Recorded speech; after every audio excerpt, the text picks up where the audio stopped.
Aus dem FF, die Frauenfußball-Talkrunde. Immer montags Diskussionen und Analysen, kompetent und sachlich. Zu den Spieltagen der Google Pixel Frauenbundesliga, der Women's Champions League, der Frauenfußball-Nationalmannschaft. Eine neue Ausgabe aus dem FF Frauenfußball Leidenschaft. Ich begrüße alle Zuschauer und auch meine Mitwirkenden heute. Ganz besonders auch die Adriana, die wieder bei uns eingetroffen ist, hätte ich beinahe gesagt. Adriana, du glänzt ja im Augenblick mit Torjägerinnenqualitäten. Herzlichen Glückwunsch dazu. Danke. Wird mal wieder Zeit, dass ich dabei bin, glaube ich. Dass du heute bei uns dabei bist, ja, das Ja, wird genau. in der Zeit. Manche dachten schon, wir hätten uns irgendwie überworfen, aber das ist ja gar Nein, nicht. nein. Gut. Ja, wir haben heute eine kleine Präsentation für euch vorbereitet. Da geht es um alle möglichen Dinge mit Rückblick, Zuschauerzahlen, die ersten Dinge, die da vorgefallen sind in der Serie. Wir werden jetzt mal starten, damit wir nicht so viel Zeit verlieren. Wir werden sicherlich auch einige Sachen übergehen, weil wir 38 Folien haben. Das ist eigentlich zu viel für heute. Und meine Mitstreiter werden dann nach und nach immer das Wort ergreifen. So, dann gehen wir doch erstmal los und sagen, wer war denn alles dabei dieses Jahr in dieser Serie? Da haben wir die verschiedenen Vereine.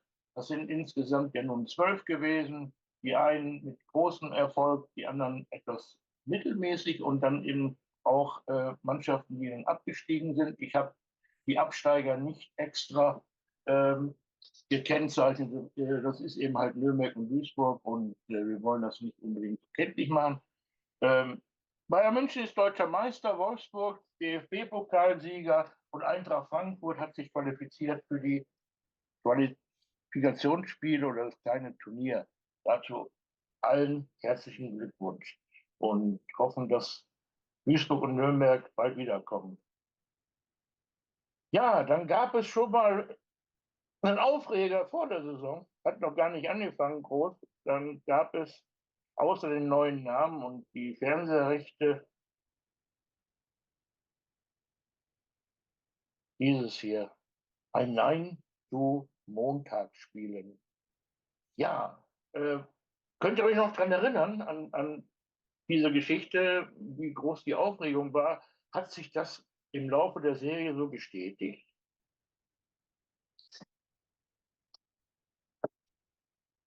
Finde in gewisser Weise nicht, weil es doch relativ viel Zuschauer also für meine Begriffe an den Montagen gab, Ja. trotz aller Buhrufe. Also Ja, man kann vielleicht noch mal ein bisschen drüber sprechen, dass man die eine oder andere Partie, sofern das der Ansetzungsrahmen, der in das ganze Thema ja auch reinspielt, ähm, sich optimieren lässt. Dann wären vielleicht auch an den Montagen noch ein paar Zuschauer mehr gekommen. Also wenn wir jetzt mal das letzte Montagsspiel von Frankfurt uns angucken, ähm, hatten wir 3400, knapp 3500 Zuschauer gegen Freiburg. Jetzt ist Freiburg auch nicht unbedingt ganz um die Ecke, also fährst auch schon ein bisschen mehr als 2 Stunden und trotzdem haben doch einige Freiburger, die alles andere als positiv den Montagsspielen gegenüberstehen, den Weg ins Bretannhofbad gefunden, was ich sehr bemerkenswert fand. Und dann gucke ich mir die anderen Montagsspiele von uns an. Wir mussten einmal nach Bremen und Bremen einmal zu uns. Lass uns da gleich nochmal reingrätschen. Ich habe ja gleich noch ein paar Zahlen. Vielleicht können wir da nochmal, dass wir einfach nur mal eine kurze Meinung von jedem hören. Adriana, wie war so dein erster Reflex, Montagsspiele? Also ich persönlich finde es gut, weil das einfach mehr Sichtbarkeit für den Frauenfußball bringt, weil man eben dieses Alleinstellungsmerkmal hat am Montag, da spielt sonst niemand anderes. Das heißt, man hat das sozusagen als freien Übertragungstag für die Frauenbundesliga. Aber klar wurden am Anfang auch dann ja Sachen aufgebracht wie Spielerinnen, die vielleicht nicht, die auch noch arbeiten müssen neben dem ja neben dem Profi-Dasein, dass es für die natürlich schwierig ist und eben die langen Anreisen für Vereine gerade, die ja auch nicht vielleicht das ganz große Geld haben, die sich eine Übernachtung leisten können. Deswegen glaube ich, dass es trotz dieser Kritiken gut gelaufen ist für das erste Jahr und sich auch gut etabliert hat und die Fans natürlich auch ja größtenteils mitgezogen sind. Ja, okay. Ich habe hier mal Pro und Contra aufgeschrieben. Also es gab ungefähr 380.000 an TV-Geldern in die Vereinskassen. Das ist ganz genau 388.000. Dann Übertragung im freien verfügbaren Fernsehen, TV, Sport 1, mehr Sichtbarkeit ist ein Pro. Contra, weniger Stadionbesucher wurde eben gesagt, weniger Auswärtsfans, Urlaubstage für Spielerinnen und Fans hinzunehmen, späte An- und Rückreise für die Auswärtsfans. Das waren so ein bisschen die Punkte, die angeführt worden sind. Und jetzt habe ich da mal, was vorhin schon gesagt worden ist, ein paar Zahlen. Wir wollen jetzt nicht jede einzelne Zahl durchgehen, aber mal die Partien, die also stattgefunden haben, mit den Zuschauerzahlen. Ähm, Andreas, wenn du so die Entfernung siehst, die Zuschauerzahlen, wenn du das Nein zu Anfang der Serie vielleicht nochmal dir durch den Kopf gehen lässt, bestätigt das, diese Tabelle, das Ganze? Also ich muss einräumen, dass es sich nicht so negativ entwickelt hat, wie ich das dachte oder befürchtet habe. Ich war vorher gegen die Montagsspiele, bin es auch nach wie vor. Und wenn ich einfach von mir ausgehe, Bayern hat 4-mal montags daheim spielen dürfen, müssen. Das hieß von vornherein für mich, 4 Spiele fallen weg, wo ich nicht hin kann. Und so geht es sicher vielen Fans. Zum Glück hat sich in den Zuschauerzahlen, wie man jetzt an deiner Präsentation sieht, nicht so negativ ausgewirkt. Aber ich finde nach wie vor den Montag als keine gute Lösung. Also wenn Okay. man die Zahlen nochmal sieht, wenn du nochmal zurückgehst, also da, wo es nur dreistellig ist, das sind ja auch samstags oder sonntags zum Teil nicht mehr Fans da. Ja. Ja, Ja, genau. also von daher ist das da fast gleich. Und wenn man dann guckt, das erste Spiel Hoffenheim gegen Leverkusen, also wo schon eine Strecke dazwischen ist, ja. Also von daher bin ich positiv überrascht. Ja, ich Unterm bin eigentlich Strich. auch insgesamt positiv überrascht. Ich habe ja schon mehrere Tabellen zur Verfügung gestellt, auch schon ein bisschen ausgearbeitet mit dfb.de. Das ist ja ein Portal, das eben halt die Zuschauerzahlen auch präsentiert, ebenso wie Soccadonna das macht. Und habe festgestellt, dass da im Grunde genommen keine negativen Entwicklungen zu sehen sind. Natürlich, einige Vereine mussten öfter spielen auf Montag, mussten dann auch Montag und Freitag spielen. Das ist natürlich dann schon etwas negativ, aber wir haben ja auch die ganze Sache kennengelernt, dann auf diesen Fan-Treffen. Das ist alles nicht so einfach und wird mit Abstimmung der Vereine ja auch gemacht. Jetzt habe ich hier mal eine Tabelle vom 12. Spieltag und wie du schon sagtest, Charlotte, die typischen dreistelligen Zahlen wie bei MSV Duisburg, das sind in dem Fall 405. Wenn man das vergleicht mit einer Begegnung aus 22, 23, da waren es 1439, das ist ein Freitag. Dann RB Leipzig und Nürnberg war noch keine Begegnung, die zu vergleichen waren. Aber ansonsten, wenn man den Montag jetzt wieder schaut, mit Bayern München gegen Freiburg am 5.2., das ist eine kleine Erhöhung. Nicht signifikant, aber es ist eine Erhöhung. Normalerweise hätte Bayern am Samstag oder Sonntag 2500 gehabt, nämlich Campus voll ausverkauft. Also ist eigentlich bei jedem Spiel so. Und da ist jetzt halt ein Montag, wo sich genau das so auswirkt. Aber ja, nochmal, Ja, ich habe aber es berichtet. wenn du dann siehst, jetzt zum Beispiel an dem Spieltag, wo wir sonntags abends um 6:30 spielen, das ist genauso beschissen, auf gut Deutsch gesagt. Ja, also das finde ich genauso für einen Auswärtsfan genauso blöd wie ein Montagabend. Ja. Also das siehst du ja an den Zahlen jetzt zum Beispiel Frankfurt-Essen. Ja. Ja. Jetzt habe ich 18. Spieltag, da sieht man dann auch, gut, am Montag ist wenig los, aber es ist eigentlich im Vergleich zu dem Sonntag um 16 Uhr, die Serie davor, eine Steigerung. Also ich vergleiche dann immer die Begegnungen direkt. Also Hoffenheim gegen Köln hat 23.713 Zuschauer gehabt, Sonntag 16 Uhr und auf dem Montag 875. Das mag jetzt sicherlich ein bisschen positiv dargestellt sein, aber es ist wirklich so, wenn man das durchgängig auflistet, sieht man kaum negative Entwicklung. Mag bei Ah, Bayern München so sein. Adriana, was sagst du zu kommt, diesen Zahlen? also gerne, Adriana. Adriana, hm?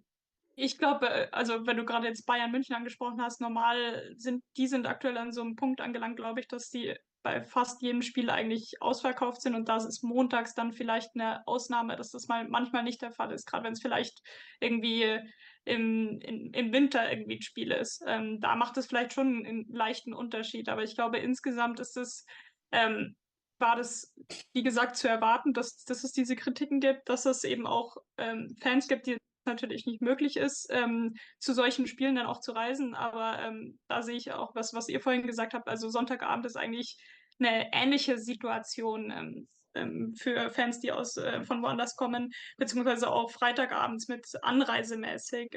Ich glaube, dass es einfach was ist, woran sich Frauenfußballfans aktuell gewöhnen müssen und auf der anderen Seite natürlich auch dann im Endeffekt davon vielleicht profitieren können, dadurch, dass es eben auch unter anderem zu mehr Einnahmen geführt hat von TV-Geldern, aber auch zu mehr Sichtbarkeit und vielleicht dann eben mehr Fans dann auch im Fernsehen anspricht, Montagabends. Ja, das kommt nämlich jetzt noch dazu. Einmal die 388.000 Euro, die man da bekommt als Verein, die natürlich dann auch vielleicht zum Teil weiter fließen an die Spielerinnen, aber auch TV-Präsenz.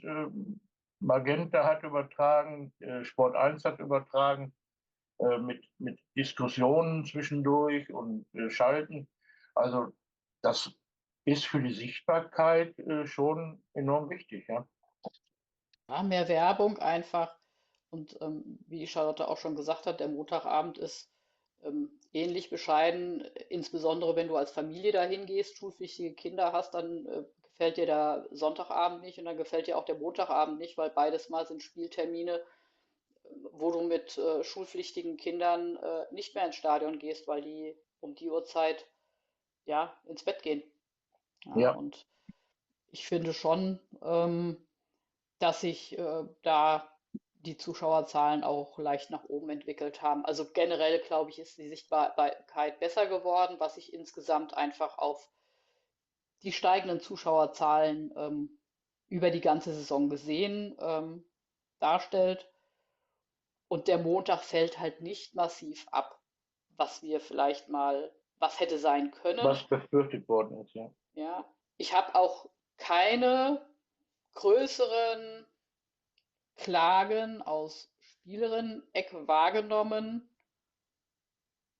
was das Thema ich muss Freitag oder Montag spielen betraf. Weiß nicht, wie das bei euch war, aber in irgendwelchen Interviews, Podcasts, sonst irgendwas, die ich in irgendeiner Form äh, über die letzten 12 Monate gehört habe, habe ich jetzt keine Stimme im Ohr, die massiv gesagt hat, mir macht das ein riesiges Problem, dass ich jetzt Freitag oder Montag spielen muss.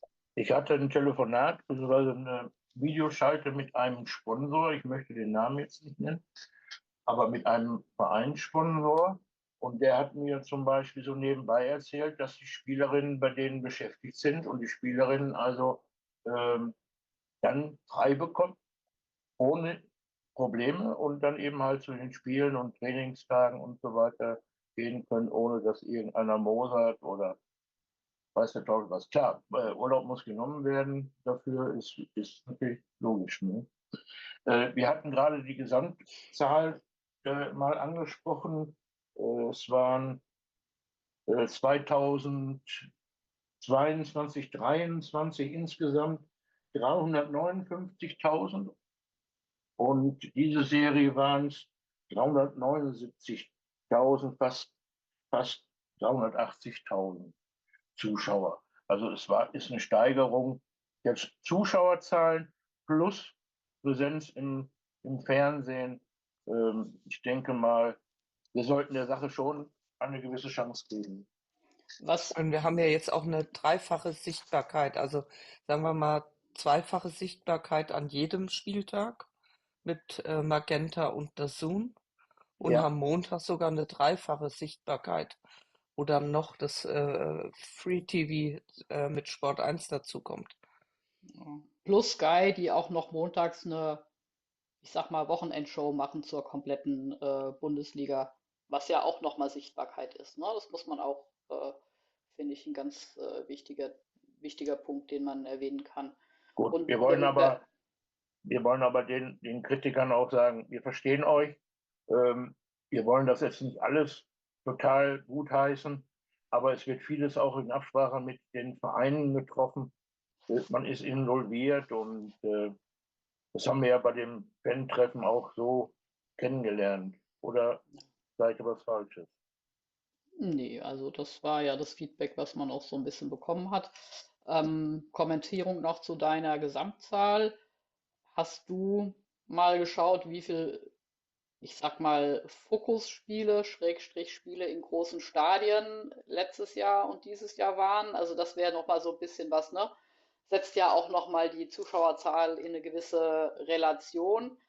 Habe ich da im letzten Jahr ein, ich sag mal, Fokusspiel in einem großen Stadion mehr gehabt, macht das ja natürlich auch sehr schnell nochmal einen Unterschied aus. Also das, Wir sehen das gleich in der Übersicht der mhm. Zuschauerzahlen. Da sehen wir bestimmt die Highlight-Spiele. Sind zwar nicht als Highlight-Spiele gekennzeichnet, aber man kann sehen, welche Highlight-Spiele da drin sind. Okay, ja, dann gab es den neuen Namen, neue TV-Rechte. Das haben wir schon kurz angesprochen. Haben wir auch kurz darüber gesprochen, wer alles überträgt. Das ist jetzt hier nochmal aufgeführt. Das habe ich von dfb.de übernommen. Adriana, kennst du die Zahlen soweit? Soweit schon. Ja, und was sagst du jetzt dazu? Insgesamt nochmal vielleicht.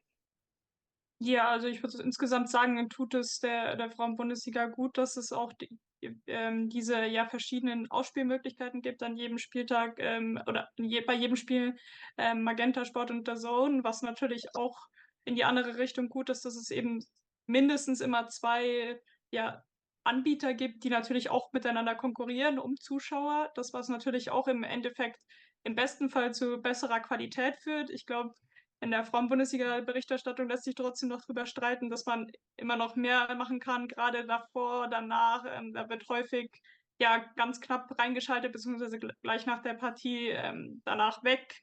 Und beziehungsweise auch Reporter vor Ort und so weiter. Also da geht natürlich schon noch mehr nach oben. Es geht immer, aber ich glaube, da wird sich hoffentlich auch in den nächsten Jahren mit ja, steigender Sichtbarkeit, mehr Geld, das investiert wird, noch etwas tun. Ja gut, das Ganze mit dem Medienvertrag läuft bis 26, 27. Das hat insgesamt ein Volumen von 5,175 Millionen Brutto-Euro und 388.000 Euro pro Verein. 90% der Erlöse gehen an die Vereine, je nachdem, was der DFB halt ausgewiesen hat auf seiner Seite. Andreas, überzeugt dich das? Was ich eine sehr gute Sache finde, ist dieser Montags-Zusammenfassungsteil da auf Sky. Mhm. Das ist eine Geschichte, ich hoffe, dass das eben auch noch mehr angenommen wird. Ich meine, da weiß man ja keine Zuschauerquoten oder so, aber das empfinde ich als sehr gute Sache, wenn man sich einfach mal so am Stück informieren will, was war denn eigentlich an dem Spieltag. Insgesamt mit 388.000 Zuschauern oder wie viel das jetzt über die Saison waren. Also gut, ja, aber nicht drauf ausruhen. Ich halte euch wieder eine Zahl aus England dagegen. 971.977 Zuschauer hat die WSL. Gleich viele Spieltage. Ja, Steigerung zur Vorsaison 41%. Ja gut, Grundsicher da sind wir bei. viele Spiele in den großen Stadien. Ich habe heute einen langen Artikel von Magda Eriksson, der Münchnerin, gelesen in The Athletic, die sehr reflektiert Vergleiche angestellt hat. und dabei auch gesagt hat, was eben stark auffällt, ist, in Deutschland werden fast keine Spiele in den großen Stadien gemacht. Und da wäre eben noch viel Entwicklungsspielraum. Dem ist eigentlich nichts hinzuzufügen, was Okay, ich seit Wochen sage. okay, jetzt haben wir das so ein bisschen abgehandelt, was so im Vorfeld passiert ist. Und dann hat die Serie gestartet am 15.09. und gleich mit den ersten Paukenschlägen. So nenne ich das mal. Freiburg 2:2 gegen Bayern München, Hoffenheim 9:0 gegen Duisburg. Essen schlägt Frankfurt 2:0. Adriana, hättest du das erwartet? Zum Start in die Saison, da muss sich ja jede Mannschaft immer ein bisschen orientieren. Deswegen ist es jetzt, ja klar, es sind Überraschungen dabei, aber man hat jetzt doch, wenn man das jetzt aus der jetzigen Perspektive betrachtet, ist es dann doch viel so gelaufen, wie man es vielleicht am Anfang doch erwartet hätte, würde ich sagen. Also gerade mit den ersten 3 Plätzen, klar, es wird dann vielleicht manchmal bei ein paar Entscheidungen ein bisschen knapper, aber trotzdem ist, glaube ich, rundum dann doch am Schluss das rausgekommen, größtenteils, was man erwartet hätte. Okay. Wer möchte da noch zur Stellung nehmen? Ersten Spieltag hat Bayern 2 Gegentore gekriegt. So viel haben sie in keinem anderen Spiel der nächsten 21 Spieltage kassiert. Nämlich immer nur maximal eines. Also was man halt schon gesehen hat, ich meine, das hat sich ja jetzt auch zum Schluss bewahrheitet, die hohen Niederlagen von Duisburg und auch zu Hause von Nürnberg. Auf der anderen Seite hat Bremen, finde ich, die damals überraschende 5:1 Sieg hinten raus jetzt auch bestätigt durch die gesamte Ja, Saison, wie sie performt haben und wo sie jetzt gelandet sind. Ähm, Bei Köln kann man jetzt sagen, Suff gehabt, dass sie so früh gegen RB Leipzig gespielt haben. Hätten sie das in der Rückrunde irgendwie, wäre das später gewesen, das Spiel, weiß ich nicht, ob sie es gewonnen hätten. Und dann könnte auch der Absteiger ein anderer sein als jetzt Nürnberg. Ja, und Essen Charlotte? logischerweise auch die Überraschung am Ende des Tages, die wir jetzt auch zum Mhm. Schluss gesehen haben. Okay, Charlotte? Ja, das denke ich alles dazu gesagt zu dem ersten Spieltag. Ist alles dazu gesagt, okay. Also, Also von Nürnberg hat meinem, also 1:0 ich, geführt, denkt dran, ne? 1:0 geführt, Nürnberg, und dann haben sie noch. Das war schon heftig, ne? Möchte noch jemand was dazu sagen? Nein. Nö. Gut. Dann habe ich eine. Dann beim ersten Spiel war auch schon die Schiedsrichterinnenleistung etwas in der Kritik. Und ganz später kam dann auch so ein Brandbrief von Nürnberg. Hat das geholfen, dieser Brandbrief? Was meint ihr?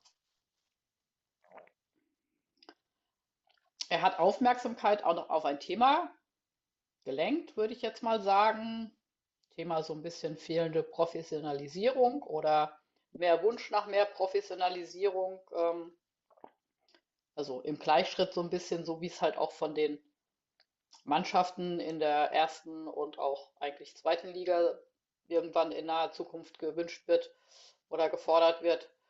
Ähm, Sind die Fehlentscheidungen weniger geworden? Ich glaube, wenn wir mal so die ganzen Spieltage durchgehen, wir haben fast an jedem Spieltag irgendwelche Schiedsrichterinnen Entscheidungen gehabt, wo wir vielleicht nicht ganz so der Meinung waren, dass das die richtige Entscheidung war. Okay. Charlotte, hättest du also so einen ich Brief? glaube, also ich glaube, dieser Brief hat mal was kurz hochgepoppt und war fürchterliche Aufregung. Alles hat sich dazu geäußert. Und genauso schnell ist es auch wieder verpufft, sage ich jetzt mal. Weil jetzt hat keiner mehr groß über Schiedsrichter geredet. Also das war so, ja, ein Spieltag so ein fürchterlicher Aufreger. Und dann ist es für mich, wie gesagt, verflacht wieder. Und wie Natascha schon sagt, es gibt jeden Spieltag irgendwelche Fehlentscheidungen in erster und zweiter Liga. Von daher glaube ich, dass es nicht wirklich angekommen ist, wo es ankommen müsste. Und ich glaube, dass wir auch nächstes Jahr genau wieder dasselbe Problem haben werden, weil der DFB da irgendwie nicht in der Lage ist oder nicht gewillt ist oder auch sich da zu verändern. Also ich habe jetzt die letzte Zeit einige Spiele in der Schweiz gesehen und wenn ich dann sehe, dann sind gemischte Teams da auf dem Platz, da ist einmal ein Mann, ein Hauptschiedsrichter, dann ist es wieder eine Frau und Männer an der Seitenlinie und es funktioniert auch und vielleicht müsste einfach der DFB sich da noch mal mehr Gedanken machen. Okay. Also gestern habe ich zum Beispiel das Endspiel gesehen in Portugal. Da war auch ein Mann Schiedsrichter. Da war auch VAR. Und der VAR hat eine Entscheidung getroffen. Wie sieht deine Sichtweise aus, Adriana, als Fußballerin? An sich ist es egal, ob draußen oder Schiedsrichter, ob es ein Mann oder eine Frau ist. Du willst einfach, dass der faire Entscheidungen trifft und ja, auch ja, qualifiziert dafür ist. Und ich glaube, dass der DFB das aktuell kategorisch ausschließt, auch männliche Schiedsrichter in der Frauenbundesliga einzusetzen. Ja, finde ich bedenklich. Ich finde, genauso wie man es umgekehrt haben will, sollten auch da Männer die Chance haben, sollten die bestqualifiziertesten das machen, die man bekommen kann. Klar, man sollte gerade in der Frauenbundesliga auch Frauen im Schiedsrichterjob fördern. Das denke ich auf jeden Fall. Aber man sollte gleichzeitig auch nicht vergessen, dass es eben auch auch im Frauenfußball um viel Geld geht und auch bei diesen Entscheidungen um einiges geht, da wo sie ja das beeinflussen und dementsprechend sollte genauso Qualität erwartet werden beim Schiedsrichter da sein, als auch bei den Spielerinnen auf dem Platz. Okay, Andreas, hat dieser Brief was genutzt? Also, Adriana hat ja schon alles richtig gesagt. Da kann man eigentlich nichts mehr hinzufügen. Der oder die Beste sollen den Job machen, ob jetzt Trainer oder Schiedsrichter. Wir haben ja Trainer und Trainerinnen, also warum nicht auch Schiedsrichter und Schiedsrichterinnen? Der Brief selber hat zum Glück nicht diese negativen Auswirkungen gehabt, die ich befürchtet habe. Ich dachte, dass da die Wellen noch viel höher schlagen, aber es hat sich zum Glück wieder beruhigt. Ob er was bewirkt hat beim DFB, na wahrscheinlich eher nicht, weil der DFB in solchen Entscheidungsprozessen ja bekanntermaßen sehr träge ist. Und wenn man jetzt eben mal beschlossen hat, keine Schiedsrichter in der Frauenbundesliga einzusetzen, dann wird es der DFB auch nicht ändern. Und wenn es noch so viele Argumente dagegen gibt. Okay. Ja. In der nächsten Folie habe ich Leistung der Top-Teams. Es hat sich nachher rauskristallisiert. Stimmt ihr mit diesen 3 Namen überein, dass die Top-Teams waren der laufenden Serie oder der vergangenen Serie? Also gehört für mich Essen noch dazu als viertes. Okay. Ja. Ja. Wenn man auf die Tabelle guckt, dann sind es natürlich die 3 Top-Teams, weil sie die 3 ersten Plätze gemacht haben. Aber ich stimme nicht ganz mit allem überein, was du da so geschrieben hast dazu. Ja. Ja. Wenn du nochmal eine Folie zurückgehst. Ja, okay. Also Bayern ist verdient Meister geworden. Eine herausragende Saison haben sie nicht gespielt. Dazu würde eben mehr gehören, als in Anführungszeichen nur Meister zu werden. Sie hatten ihre Krise im Herbst mit dem Ausscheiden in der Champions League. Ja, diese unpassenden, großspurigen Worte von Heiner und Dresden und wie sie alle heißen, von wegen Machablösung, hat man eben im DFB-Pokal auch nicht erfüllt. Also man hat eine sehr gute Saison gespielt, ist Meister geworden, verdientermaßen. Und ich würde zustimmen, wenn du schreiben würdest, herausragende Rückrunde. Weil 11 Spiele, 11 Siege, 40-4 Tore, das war herausragend. Aber die Insgesamtsaison sehe ich halt auch Champions League und Pokal dazu, dann war es eben nur sehr gut. Und bei Wolfsburg, beeindruckend war die Bundesliga-Saison überhaupt nicht. Also die haben den Pokalsieg die Saison gerettet. Ansonsten hätten die das Pokalfinale verloren, hätten wir gesagt, Wolfsburg hat eine schlechte Saison gespielt. Also deswegen, ja. Sehr undurchwachsen. Gerne dagegen reden, überhaupt kein Problem. Wolfsburg schon allein, dass sie die Champions League nicht erreicht haben. Ja. Kann nicht eine gute Saison also das sein. Unter den Erwartungen.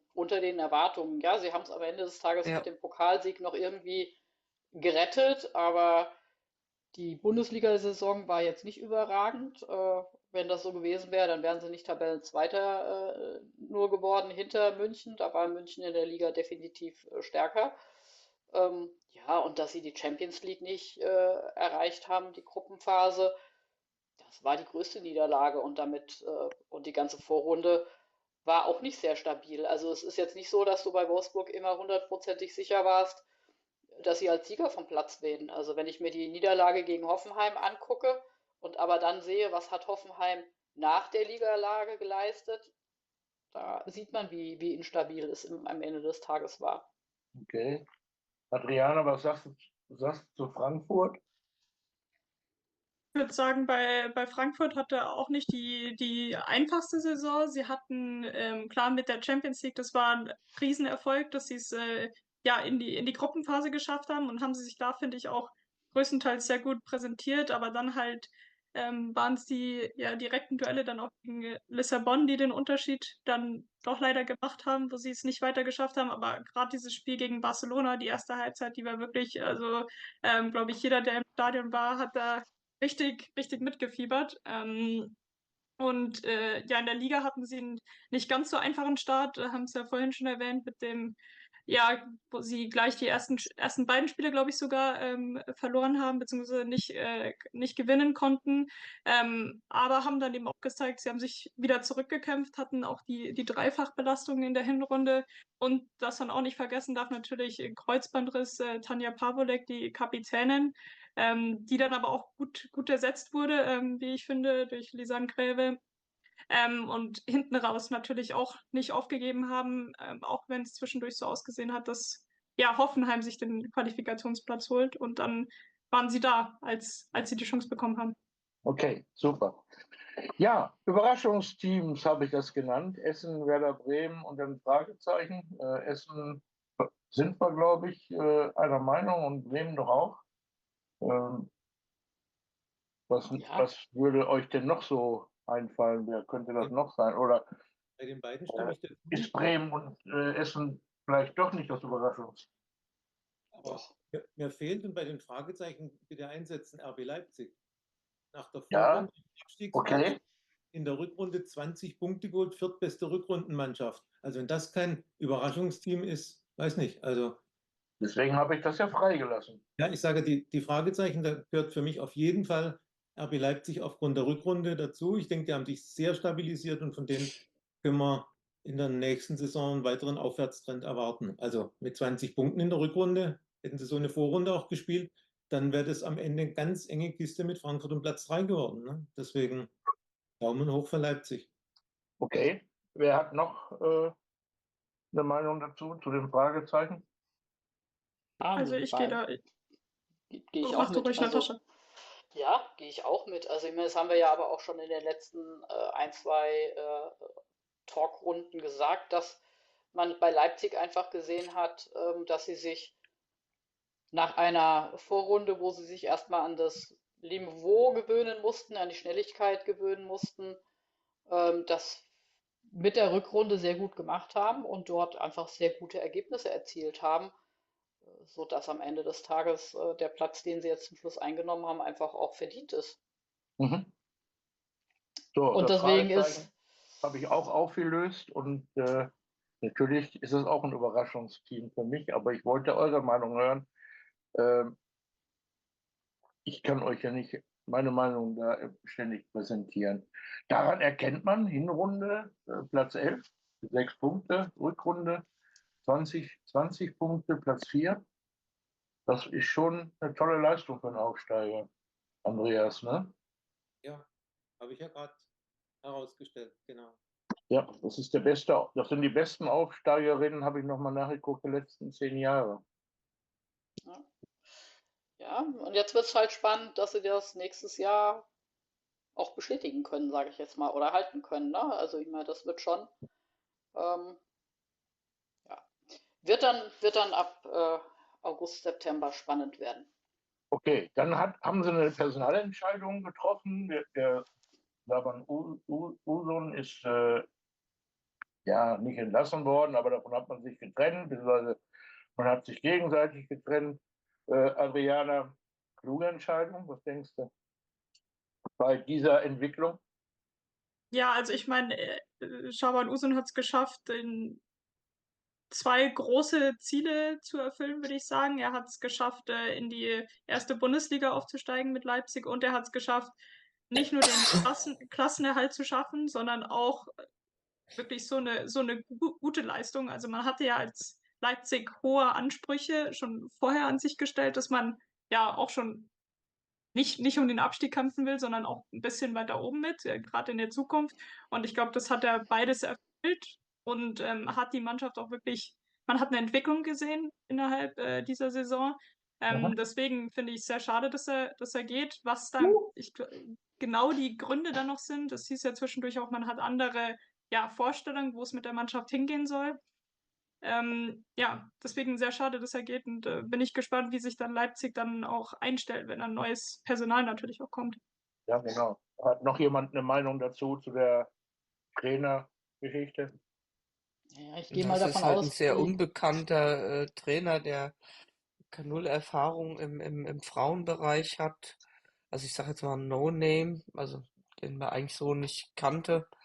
Und weiß ich nicht, ob das so gut ist, ja. Und Shaban Uzun hatte ja schon einen gewissen Namen im Frauenbereich, ja. Der hat Sindelfingen früher trainiert, der war in Wolfsburg 2, also er hat ja schon so eine Historie im Frauenbereich, und jetzt kommt, ich sage jetzt mal in Anführungszeichen, ein Greenhorn im Frauenbereich. Okay. ich glaube halt, Andreas, ich glaube halt, dass diese Entscheidung mit dem Trainer vermutlich zu einer Entscheidung zu einem Zeitpunkt getroffen worden ist, wo sie noch weiter unten in der Tabelle gestanden haben. Ja, ich meine, das ist durchaus das, möglich. Ja. und dann ist sie kommuniziert worden, und dann hat sich halt gezeigt, dass er halt gute Arbeit leistet und dass das, was er da an Strategie ähm, hatte, und dass die Mannschaft halt auch sich an das Niveau der Bundesliga und an die Schnelligkeit besser gewöhnt hat, jede einzelne Spielerin, und damit dann natürlich die Ergebnisse in der Rückrunde entstanden sind. Aber ich glaube, dass diese Entscheidung, man geht mit ihm nicht weiter, vermutlich schon zur Winterpause getroffen worden ist, aber halt später kommuniziert worden ist. Und dann war man wahrscheinlich auch schon in Gesprächen mit einem Nachfolger, die man dann halt schlecht abbrechen kann, oder wenn man da auch kurz vor Einigung ist. Also ich Ja, glaube, das ist jetzt mal meine zumindest war die Entscheidung Interpretation. gefallen wahrscheinlich. Ne? Ja, und das ist so ein bisschen das, was da vielleicht reinspielt. Und in Leipzig ist ja auch ein sehr großes Unverständnis vorhanden unter den Fans, dass man sich von dem Trainer getrennt hat oder zumindest mal nicht in eine Verlängerung gegangen ist. Ne, man hat halt einfach den auslaufenden Vertrag nicht einfach verlängert. Das ist ja am Ende Okay. des Tages das, was passiert ist. So, das habe ich die Tabelle nach dem 22. Spieltag eingeblendet, auch wieder von Soccer Donner mit den Ergebnissen am Wochenende. Da hatten wir gesagt, wollen wir nicht so groß drauf eingehen. War ja nicht mehr unbedingt relevant für die Platzierungen oder wichtigen Platzierungen. Wolfsburg überraschend 6-0 gewonnen gegen Essen, allerdings auch profitiert aus einer roten Karte von Sophia Winkler. Ganz kurz vielleicht irgendwas, was euch da überrascht hat an dem Spieltag?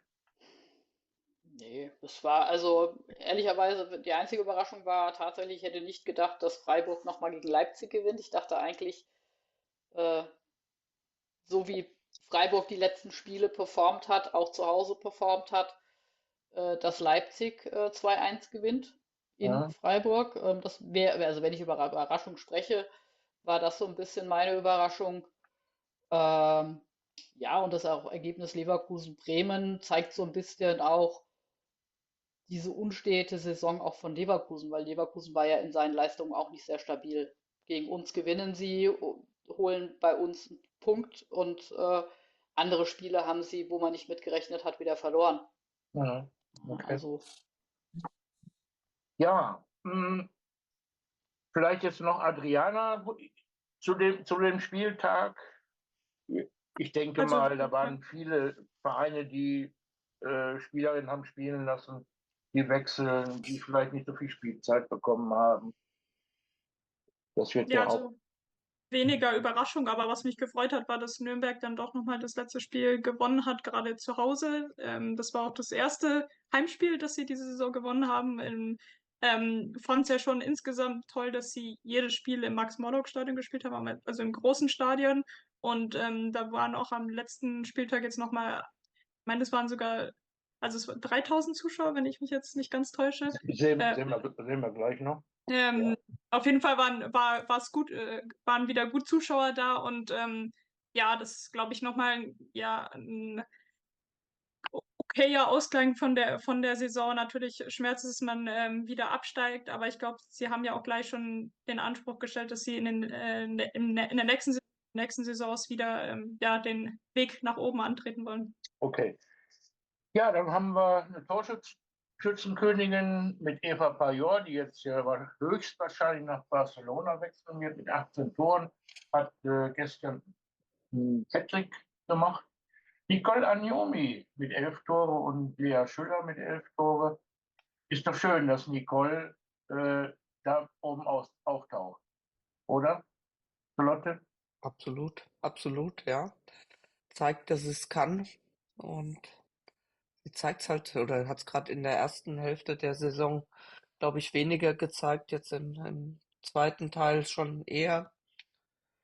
Ja. Also sie ist da halt auch noch immer etwas unstet in ihren Leistungen und auch immer Ja, wieder 3, 4 natürlich auch Spiele. mit Krankheit oder leichten Verletzungen auch wieder zurückgeworfen auch und dann kommt die halt auch immer, glaube ich, in so Phasen, wo sie dann auch an sich zweifelt und dann sich selber auch im Weg steht, ja, und dann erstmal wieder so ein Erfolgserlebnis braucht, um da wieder rauszukommen aus diesem Loch, in dem sie dann ist. Aber sie ist nominiert worden für die Nationalmannschaft. Das ist ja auch ein Beweis und eine Bestätigung für ihre Leistung, die sie während der Serie gebracht hat, oder? Ja. Gut. Ja. Wenn man auf die Tabelle nochmal schaut, dann sieht man auch die, in Anführungszeichen, Verlierer der Saison. Also wenn man jetzt gerade sieht, wie knapp es für Köln dann am Ende doch noch war, 3 Pünktchen. Ne? Also Köln für mich Enttäuschung der Saison, auch Freiburg weit unter dem, was man erwarten konnte. Und ich zähle auch Hoffenheim zu denen, die eher zu den Enttäuschungen gehören, wenn man die eigenen Ansprüche eben da als Maßstab nimmt. Mein Hoffenheim geht nicht in die Saison, um Fünfter zu werden oder unter die Top 5 zu kommen, sondern um Champions League Platz zu erobern. Und haben sie weder in der Vorrunde noch in der Rückrunde konstant drum kämpfen können. Also ja. Okay, also ich habe hier noch mal die Hinrunde und die Rückrunde im Vergleich. Wolfsburg war da noch Tabellenführer, Bayern München Zweiter und dann hat sich das oben gewechselt. Bayern ist Meister geworden und ich denke auch verdient und mit 0 Niederlagen. Ne? Das schafft auch keiner so einfach. Das ist schon eine tolle Geschichte, Adriana. Ja, wir haben ja vorhin schon gesagt, dass Bayern nicht die hervorragende Saison gespielt hat, aber sie haben es eben die konstanteste gespielt. Und ich glaube, ja, das spricht natürlich auch für die Mannschaft, wenn du 2 Saisons hintereinander die Meisterschaft holst und dann eben auch die direkten Duelle gegen Wolfsburg gewinnst und ungeschlagen zu bleiben, extrem schwierig. Und dass man auch gerade die Konzentration aufrechterhält, auch wenn es vielleicht mal ein Spiel gegen vermeintlich schwächere Gegner ist. Da haben sie es dann trotzdem irgendwie geschafft, die Tore zu machen, häufig auch durch Standards, ja, das 1:0 und danach gelegt. Und auf jeden Fall großen Respekt an die Mannschaft und an den Trainer. Ja, und wenn man das so sieht mit der Heim- und Auswärtstabelle, da sind die beiden Führenden auch wieder führend. Mit Frankfurt die Heimmannschaft oder die Heimbegegnung ganz gut gemacht, auswärts vielleicht etwas geschwächelt. Hoffenheim war da gleich auch. Ein Gegentor zu Hause, Bayern München, und auswärts 7 Gegentore. Eine tolle Abwehr haben sie, kann man sagen, Andreas? Ja. Defensive. Genau, das ist sicher das Prunkstück, die Innenverteidigung mit Viggo Stottier Eriksson und als Magda lang ausfiel, eben dieser fantastische Schachzug, Linda Sembrand zu holen, die da von Tag eins an sofort sich eingepasst hat. Und was ich noch sagen wollte, 2 Spielzeiten jetzt mit Alex Strauß, eine einzige Niederlage in 44 Ligaspielen. Und ich glaube 37 Mal hintereinander jetzt ungeschlagen oder können auch 39 sein. Also das ist schon in der Liga sehr beeindruckend, ganz klar. Er wurde ja auch heute verlängert, das Ja, ist heute auch rumgekommen. gute Entscheidung. Herzlichen Glückwunsch dazu. Zu der Tabelle noch, zu dem Vergleich noch irgendetwas von euch, eine Anmerkung? Nein. Nö. Ich habe jetzt mal die höchsten Zuschauerzahlen in 23, 24 zusammengesucht. Ich hoffe, dass ich keine ausgelassen habe. Da sind natürlich Highlight-Spiele dabei. Freiburg, München 13.234, aber das könnt ihr ja selber alles lesen. Frankfurt, Wolfsburg 13.5, Bremen mit 21.500, Bayern mit 19.000, Wolfsburg wieder mit 8.867,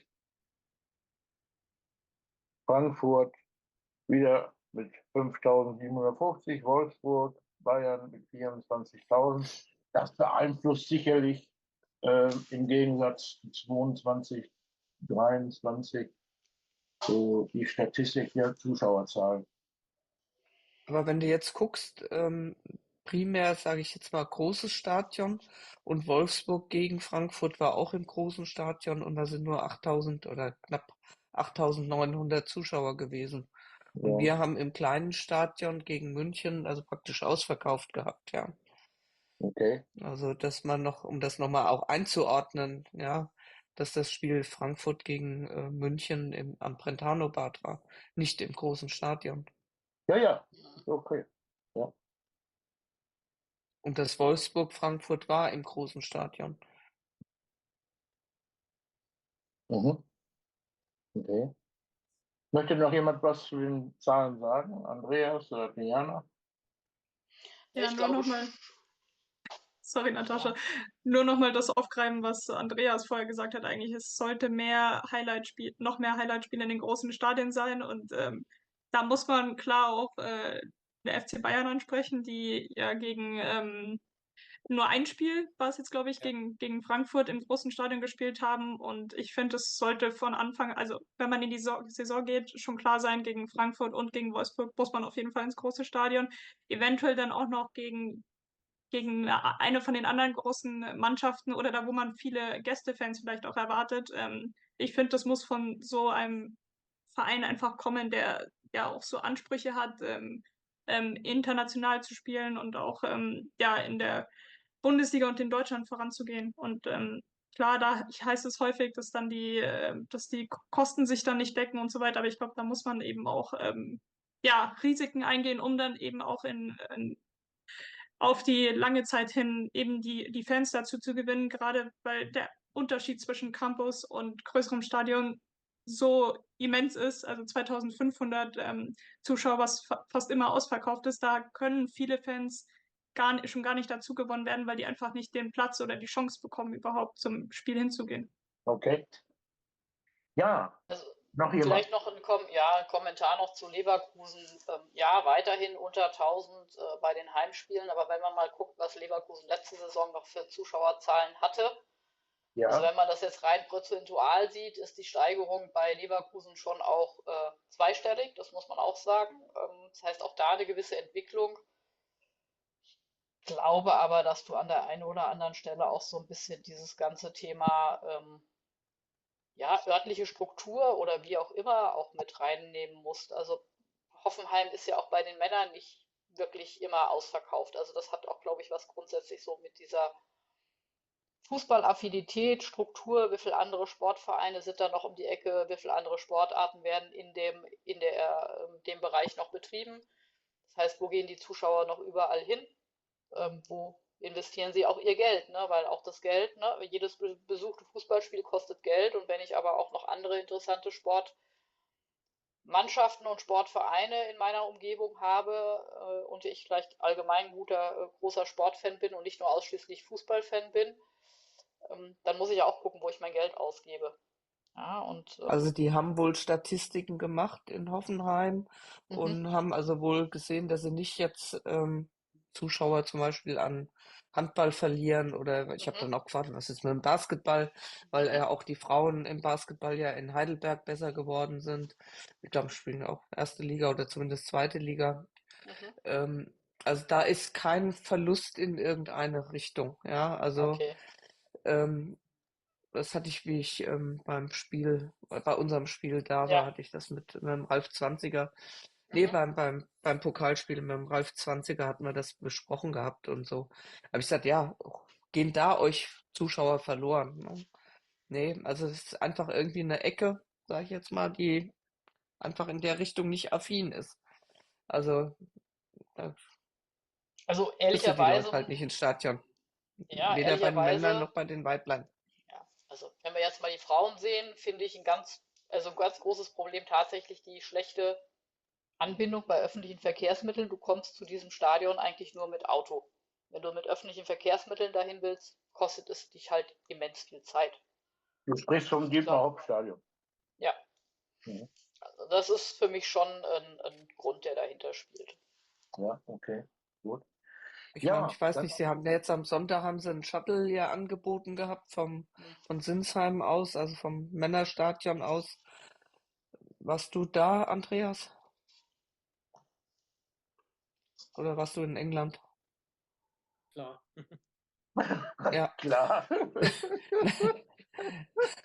Ja, okay. Also Gut. sie haben dann zumindest ja, weil sie ja wussten, dass so viele Zuschauer kamen oder kommen, haben sie zumindest darauf reagiert und haben was angeboten. Ja, Mhm. also eine Möglichkeit mit einem Shuttle, was ja zum Beispiel München ja auch macht, mit dem Campus, da Shuttle-Verbindungen anzubieten aus der Stadt raus. Und da haben sie es halt, weil da genug Parkplatz ist, halt am Stadion oder an der Arena zumindest angeboten. Ja. Also was sehen wir daraus? Mehr Spiele in die großen Stadien gibt einfach auch mehr Sichtbarkeit. Ähm, Mehr, und mehr zwar, Mut. Die Ja. Vereine, die oh, großen Vereine sollten eigentlich mehr Mut beweisen. Ne? ja, und das Und gilt für mich auch vor allen Dingen für die Champions League Spiele. Also wenn ich jetzt mal Frankfurt da auch wieder rausnehme, alle 3 Spiele zu Hause im großen Stadion, also da gab es auch keine Diskussion. Ja, war jetzt auch, ich sag mal, von den Zuschauerzahlen jetzt nicht über 20.000 oder eins. Ich weiß auch, gegen Barcelona waren es, glaube ich, 22.000, waren halt auch die Spielzeiten, das sind da halt auch immer ein Thema. Aber ich glaube schon, dass am Ende des Tages die Champions League und die Sichtbarkeit im großen Stadion bei diesen internationalen Spielen am Ende dabei auch geholfen hat, das Brethano-Bad Step by Step, ich sag mal, durchschnittlich auf 3.000 Zuschauer zu kriegen. Und zwar auch an einem Montagabend oder das Spiel hier gegen München wurde ja ohne große Werbung war das Ding ausverkauft. Da wurde ja keine Werbung und nichts gemacht. Also das heißt, da sieht man auch wieder das Thema Sichtbarkeit über die großen Stadien, weil es ist ein anderes Fußballerlebnis und ich kenne ganz viele inzwischen, die ins Brethano kommen, die auch vom Männerfußball kommen, die entweder kommen, weil sie ich sag mal, während der Katar Männer-WM gesagt haben, okay, läuft nichts, also gehen wir mal überall anders hin, wo wir noch Fußball live gucken können und sind dabei geblieben. Oder Leute, die über die Champions League zu den Frauen gekommen sind und sagen, Ja. ich bleibe jetzt dabei. Lass uns mal weitergehen, bitte. Und zwar Bayern München gegen Wolfsburg. Da gab es 44.400, ein neuer Finalrekord. In Köln ein Festival drumherum, Andreas. Diese Zahl müsste dich doch positiv stimmen. Ja, natürlich. Pokalfinale haben wir letzte Woche besprochen, war insgesamt ein toller Rahmen, auch mit diesem ganzen Fanfest davor. Und ja, toll. Natürlich hat auch die Paarung an sich Bayern gegen Wolfsburg viele neutrale Fans angezogen. Ich habe ja letzte Woche gesagt, stellt euch mal vor, Hoffenheim gegen Leverkusen das Pokalfinale gewesen, 5. gegen 6., wie es in England der Fall war. Da hätten wir eben keine 44.000, sondern 4.400 im Stadion gehabt. Aber egal, generell, was jetzt schon ein paar Mal gesagt ist, mehr Mut bei den Vereinen wünsche ich mir, in die großen Stadien zu gehen und bitte nicht mehr ein Spiel Champions League Bayern München gegen Paris Saint-Germain im Campus mit 2500 Zuschauern? Oder war es eins mit Ausnahmegenehmigung, dass sie 4000 haben durften? Auf jeden Fall, dass man für so ein Spiel nicht den Mut hat, ist einfach beschämend. Okay, gut. Ich habe unten das Rot gekennzeichnet, einfach nur, dass die Vereine ein bisschen mehr Mut bekommen, mehr Werbung machen, mehr Zuschauer gewinnen. Ich habe jetzt auch nicht explizit die Zahlen reingeschrieben, weil das dann vielleicht auch entmutigend ist. Ne? Wir wollen die ja nicht an die Wand nageln. Ne? So, wir hatten schon zwischendurch mal Teams hinter. Da habe ich jetzt nichts gemacht, tut mir leid. Da habe ich jetzt, nein, tut mir leid, da habe ich nichts gemacht. Außer laut Wir haben ganz gesprochen. fest geguckt. Ja, Wir haben alle auf Next geguckt und schon ist es gewandert. Teams hinter den Erwartungen haben wir schon drüber gesprochen. Hoffenheim so ein bisschen, Leverkusen. Dann habe ich wieder ein Fragezeichen hingemacht. Köln hatten wir ja vorhin, glaube ich, schon mal. Andreas hat es schon mal gesagt und ich glaube, da sind wir uns alle ziemlich einig. Das ist tatsächlich das zweite Jahr hintereinander, weil es war letzte Saison schon so. Und ich muss sagen, auch dieses Jahr leider hinter den Erwartungen zurück. Und ich glaube, es wird auch nächstes Jahr nicht einfacher werden. Um das mal nur so schon als Ausblick zu sagen, mit dem, was da auch jetzt wieder an Abgängen ist. Also, ja. Ja, Cerci, Biller, der Tausch und ja, ob das wirklich so positiv aussieht. Sharon Beck weg. Sharon Beck weg. Beck ist weg, ja. Sharon Beck weg. Ja. Sharon Beck weg. Manju Wilde geht weg. Also ich sag mal, eine Schimmer geht weg. Also es sind schon alles Leistungsträger. Muss man halt jetzt schauen, was dazu kommt, was reingeholt wird. Gut. Ja, und da muss man gucken, ob sie es dann jetzt mal hinkriegen, aus verschiedenen Einzelspielern in kurzer Zeit ein Team zu formen. Okay. Adriana, wenn du jetzt diese 3 Aufzählungen siehst, ich hatte nicht mehr Platz auf der Folie. Kannst du da zustimmen oder würdest du sagen, Klaus?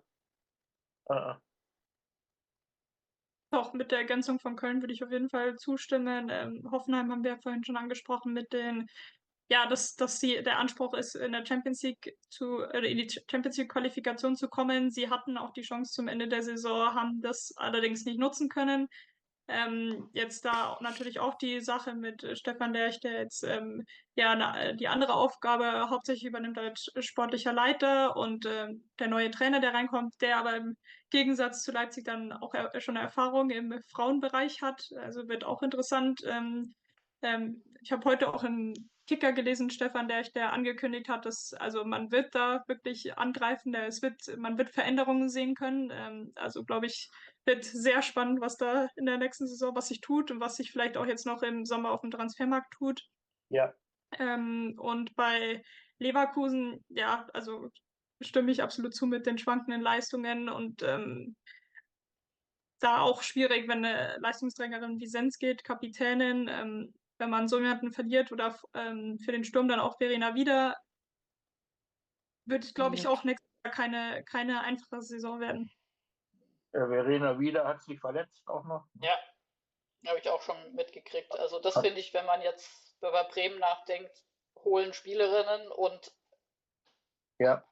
haben aber nichts von den Spielerinnen, weil alle irgendwie hat eine Meniskusverletzung, für alle, die das nicht wissen, und das dauert natürlich Wochen und Monate. Ne? Ja. Andreas, was sagst du? Bist du zufrieden mit dem, was ich jetzt aufgeschrieben habe? Ich habe ja vorhin schon gesagt, Köln gehört für mich zu den Enttäuschungen. Ja. Am Ende 3 Punkte über dem Strich geblieben, also gerade nochmal davon gekommen. Und ich würde auch eben Freiburg noch ergänzen, die, finde ich, auch hinter den Ansprüchen zurückgeblieben sind. Natürlich, wir wissen, Freiburg Ausbildungsverein lebt auch davon, dass man eben immer wieder Talente irgendwo findet. Und trotzdem kann ich mich erinnern, wir hatten mal den sportlich Verantwortlichen oder irgendwie bei uns auch zu Gast, ja. Und der hat ja auch Ansprüche formuliert, die so Richtung Platz 3, 4, maximal 5 gehen. Und das war in diesem Jahr eben absolut nicht der Fall. Okay. Bei Freiburg muss man aber sagen, sie hatten natürlich auch einige Verletzte, plus noch Schwangerschaftsausfall. Also Ne, wenn man sich so ein bisschen anguckt, das, was sie dann geholt haben zum Winter. Wenn ich über Freiburg nachdenke, für mich die größte Enttäuschung ist tatsächlich Elli Gudorf, die sich wie ich finde, in Freiburg halt überhaupt nicht weiterentwickelt hat, eher für mich einen Schritt zurück gemacht hat im Verhältnis zur Kölner oder den Kölner Zeit. Vorsaisons, wo sie immer noch Leistungsträgerin war, und in Freiburg ist sie für mich aktuell nur Mitläuferin. Okay, so, dann lasst uns weitergehen, weil die Zeit läuft uns auch weg. Shooting Stars habe ich es genannt, Trainerin, Spielerin der Saison 23, 24. Wer würde für euch da rausstechen?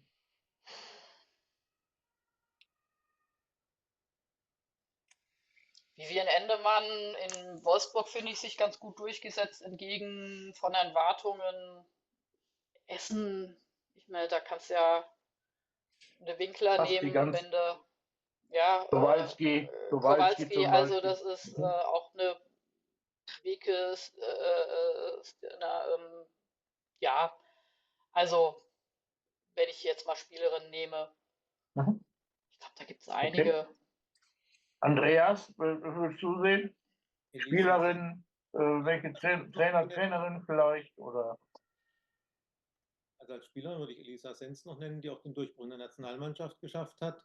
Ja, Ja, könnte man auch noch Sarai Linder dazu nehmen, die auch im Laufe dieser Saison sich Mhm. so entwickelt hat, dass sie in die Nationalmannschaft oder aus der Nationalmannschaft nicht mehr wegzudenken ist. Bei Bremen die Nina Lürsen bis zu ihrer Verletzung sehr wichtig gewesen. Ja, das sind jetzt so die, ja, Williams dort hier bei Leverkusen. Verwechselst gerade Bremen.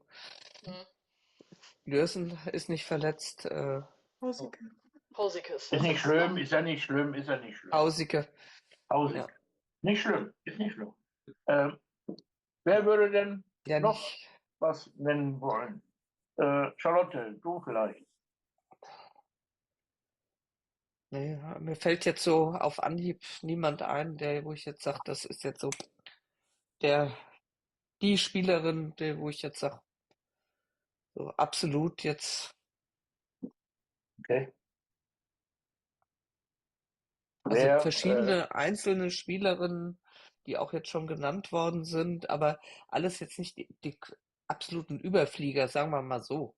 Ja, schon ihre okay. soliden Leistungen gebracht haben und gute Leistungen, aber jetzt nicht in so einen absoluten Überflieger. Okay. Sehe ich jetzt keinen. Adriana, Niemanden. könntest du was nennen? Vielleicht, wenn wir so junge Spielerinnen ansprechen würden, da würde ich auf jeden Fall dann auch ja, von Frankfurt Lisanne Gräve nennen oder auch Mhm. Mara Alb Hoffenheim. Die finde ich diese Saison wirklich so beide den nächsten Schritt gemacht haben, auch Richtung mehr Spielzeit, dass sie sich wirklich präsentieren konnten auch. Und da hoffe ich, dass sie auch in Zukunft diese Spielzeit auch bekommen werden, gerade wenn es dann mehr Konkurrenz geben wird. Mhm. Bin dann auch gespannt Richtung Nationalmannschaft, wann dann was geht, gerade eben dann noch bei den Juniorinnen und ja. Okay, Andreas, wir hatten dich vorhin unterbrochen mit der Verletzung. Hast du noch jemanden, wo du sagen würdest, das ist eine Spielerin, die hat mich echt überzeugt, die ganze Serie?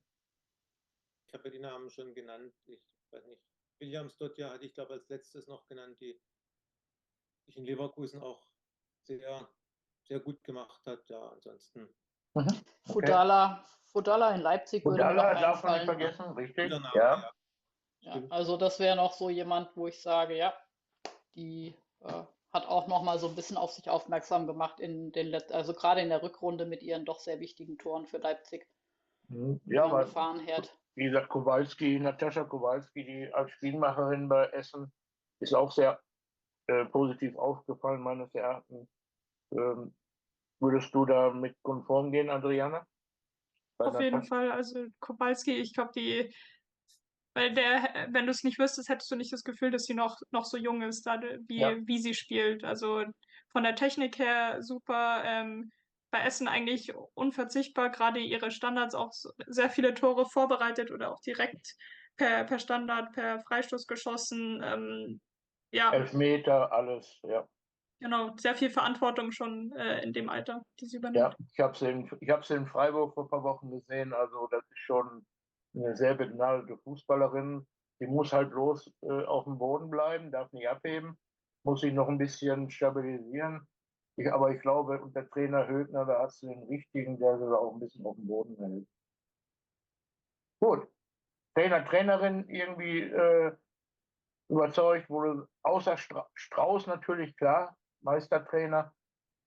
Ja, Högner in Essen. Ich glaube, ist halt dieses Zusammenspiel zwischen den Einzelspielerinnen, die zu einem tollen Team geworden sind, und am Ende des Tages der Trainer, der halt dieses junge Team auch sehr gut entwickeln und führen kann, finde ich, der die richtige Ansprache findet. Und Trainer Enttäuschung, ja, fast sage ich ganz ehrlich schon ein Lerch in Hoffenheim. Also da hätte ich irgendwie ein bisschen mehr erwartet. Ja, okay. Eher sogar noch mehr als jetzt Theresa Merck, sage ich jetzt mal. Also wenn man jetzt mal rein Mhm. das von den Trainern festmacht. Aber auch das ist ja immer ein Zusammenspiel. Wie passt es in der Kommunikation zwischen den einzelnen Spielerinnen und der Mannschaft? Okay. Ja, dann habe ich mal die Pechvögel der Saison, habe ich mal das Ganze benannt. Wir haben ja oft genug über die Knieverletzungen, weiß ich, Kreuzbandriss und so weiter gesprochen. Ich habe hier eine Liste von Soccer Donna mal übernommen, äh, nur mal um zu zeigen, wie viel da auf einer Liste stehen. Da mag jetzt auch eine schon wieder raus sein, aber das ist schon erschreckend, was da an Knieverletzungen ist. Jetzt zum Beispiel der Verena Wieder, ist schlimm, ja. Und die Afauni, ist die damit drin, weiß ich gar nicht, die hat sich ja auch verletzt, also Katastrophe. Adriana, wie geht ihr denn damit um bei euch in der Mannschaft? Ist natürlich schwer zu vergleichen, weil wir nicht im Profibereich sind und nicht die ja auch medizinische Betreuung haben, aber Verletzung ist immer schwierig, gerade solche Knieverletzungen. Im Amateurbereich hast du überhaupt die Frage, ob du überhaupt wieder zurückkommen kannst. Auch im Profibereich hast du überhaupt die Frage, kannst du überhaupt wieder zu der Leistung zurückkommen, die du vorher gezeigt hast? Und deswegen größten Respekt an die Spielerinnen, die das eben diese Reha durchmachen und dann auch wieder auf den Platz kommen. Ich kann jüngstes Beispiel auch Caroline Simon bei Bayern, die Hm. wirklich, also die Einstellung, wie sie reingegangen ist und ja, ich glaube, die bittersten Zeitpunkt überhaupt, kurz vor der WM, den sie erwischt hat. Und jetzt ist sie zurück, Und macht gleich ein Tor. strahlt auf dem Platz. Und ja, da ist natürlich jetzt auch wichtig, dass sie sich langsam wieder annähert an ihr normales Fitnesslevel und dass man da nicht überstürzt, ist insgesamt wichtig natürlich. Aber gerade Kreuzbandriss, Knieverletzungen bleibt einfach ein Problem im Frauenfußball, leider. Ja, und Charlotte, ja. wenn man den Namen Lilly Reilmüller da oben liest, da kann man jetzt auch schon reinschreiben, ja, Sportinvalide, ne? Also ich meine, das ist ja Ja, nicht nur Knieverletzung, also Ja, das das ist ist, ja Fournier ist das Gleiche. Ne? mhm. Hat ja auch ihr Karriereende ja, bekannt gegeben. mhm. Also von daher, Schlimm. Und eine Selina Giacchi, die jetzt hier nicht drauf steht, aber ich meine, die ist ja insgesamt 2 Jahre fast ausgefallen, ne? Ich meine, ist nach Köln gewechselt mit dem Kreuzbandriss, den sie sich in Potsdam geholt hat, äh, kam langsam wieder ran, fing an und dann gab es ja auch nochmal ja, eine weitere Verletzung oder halt eine Folgeverletzung, weil halt was nicht richtig verheilt ist, wieder nochmal eine OP, wieder nochmal Reha. Also ähm, es ist schon echt bitter, wenn man sich das ganze Thema Anschaut. Knieverletzungen anschaut. Das ist Okay. schon, Andreas, noch kurz ein abschließendes Wort dazu. Erschreckend, ne? Also, das hast du ja genau richtig hingeschrieben. Macht betroffen. Und jedes Mal, wenn ich so eine Meldung lese, tut es mir unendlich leid für die Spielerin, weil man weiß genau, es sind zwischen 10 und 12 Monate, die sie mindestens ausfallen und man weiß nie, in welcher Verfassung sie zurückkommen. Also alle Forschungen, die da angestellt werden, müssen intensiviert werden, weil das ist wirklich Okay, erschreckend. ja.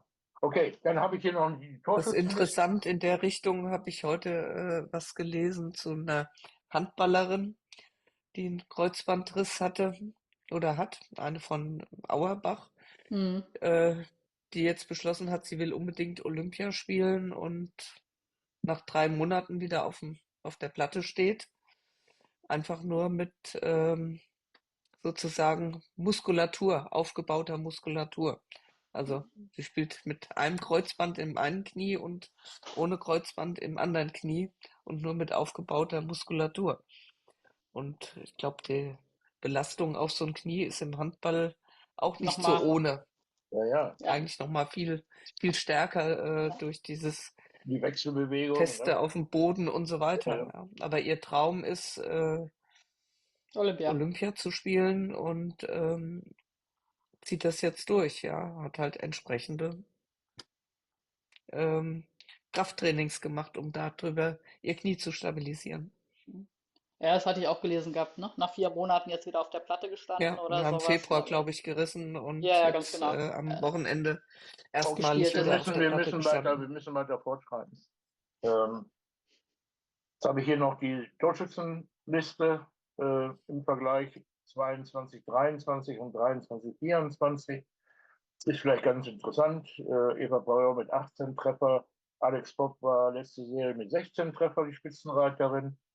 Nicole Agnomi, das freut mich persönlich auch unglaublich, dass die da mit drin ist. Vanessa Fudala natürlich auch mit 10 Tore. Nikola Kaczewska von Bayer Leverkusen, Lea Schüller. Tolle Geschichte. Lea Schüller letztes Jahr auch schon dabei. Die Lara Brasnica war letztes Jahr dabei. Tolle Geschichte. Herzlichen Glückwunsch dazu. Highlights der Saison, habt ihr irgendwie Highlights, wo er sagt, Mensch, das war eine tolle Geschichte. Habt ihr tolle Spiele gesehen? Gab für mich nicht das eine Spiel, muss ich sagen. Okay. Also ich sage jetzt mal, Adriana, wenn man jetzt über die Liga hinausgeht, dann war sicherlich eins der Highlight-Spiele für mich gegen Barcelona zu Hause. aha, okay. Ja. Also wenn man jetzt das übergreifend sieht. Das, Ja, ja. Andreas, weil okay. Ja, Ja, weil, Entschuldigung. Highlight Wolfsburg gegen Bayern. Also ganz bestimmt. Erstens mal Topspielerliga und dann mit einem 4-0 da rauszugehen, das ist schon eines, das in Erinnerung bleibt aus dieser Saison. Okay. Charlotte, ich habe dich unterbrochen, sorry. ja, also wie gesagt, jetzt von meiner Warte aus, wie gesagt, übergreifend in die verschiedenen Wettbewerbe war das für mich Okay. Highlight gewesen. Äh, Also selbst sogar das Rückspiel noch in Barcelona, weil wir, glaube ich, schon damit gerechnet haben, dass wir da verkloppt werden, in Anführungszeichen. okay, gut. Adriana, Natascha, irgendwie noch ein Highlight von eurer Seite? Bei mir wäre vielleicht Oh. DFB-Pokal-Halbfinale noch mit Bayern gegen Frankfurt, weil das einfach extrem spannend war bis ganz zum Schluss. Ja, auch das Spiel bei uns, ich sag mal, am Brentano-Bad fand ich auch, das hätte auch anders ausgehen können. Es war auch hochspannend. Also überhaupt alle 3 Spiele, auch das Spiel in der Allianz Arena. Das war ja, jedes dieser Spiele zwischen München und Frankfurt fand ich extrem spannend. Okay, prima. Jetzt habe ich hier noch was eingeflochten, und zwar USA-Loch. Wir haben ja öfter diskutiert und gesprochen, dass viele Spielerinnen auf einmal in die USA gehen und dann sogar gute Leistungen dort bringen. Ann-Kathrin Berger zum Beispiel zurück in die Nationalmannschaft sowieso wieder drin ist, entwickelt sich dort positiv. Felicitas Rauch ist wieder nominiert worden. Was haltet ihr von diesem Trend USA? Adriana? Ja, erstmal finde ich es verständlich, dass die Spielerinnen in eine andere Liga auch mal wechseln wollen. Gerade USA, da wo wahrscheinlich aktuell am meisten auch investiert wird in den Frauenfußball, wo er nochmal natürlich einen ganz anderen Stellenwert hat. Wahrscheinlich die einzige von den größeren Ligen, da wo eben Frauenfußball größer ist, sage ich mal, als der Männerfußball in den USA.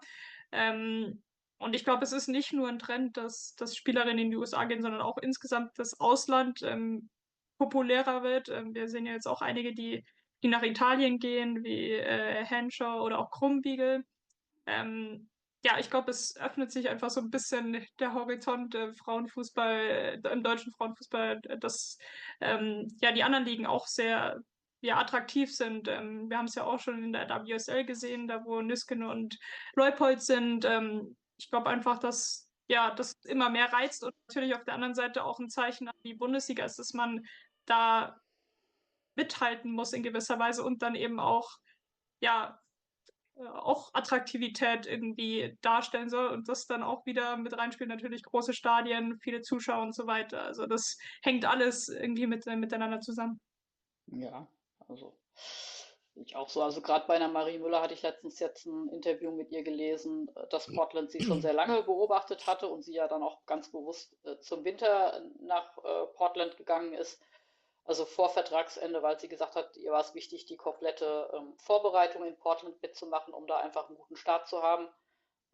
Komme ich dann wieder auf das Thema, was hat Almut Schuld damals gemacht? Die ist halt erst nach Ende der Saison und EM rüber gewechselt und das war, glaube ich, die falsche Entscheidung. Die hätte theoretisch auch wahrscheinlich schon zu deren Vorbereitung rüber müssen. Dann wäre das ganze Thema USA bei ihr auch anders gelaufen. Also das ist so ein bisschen, was man da sehen kann. Und ansonsten, ja, wird es spannend werden. Da werden immer mehr Spielerinnen und wechseln ins Ausland.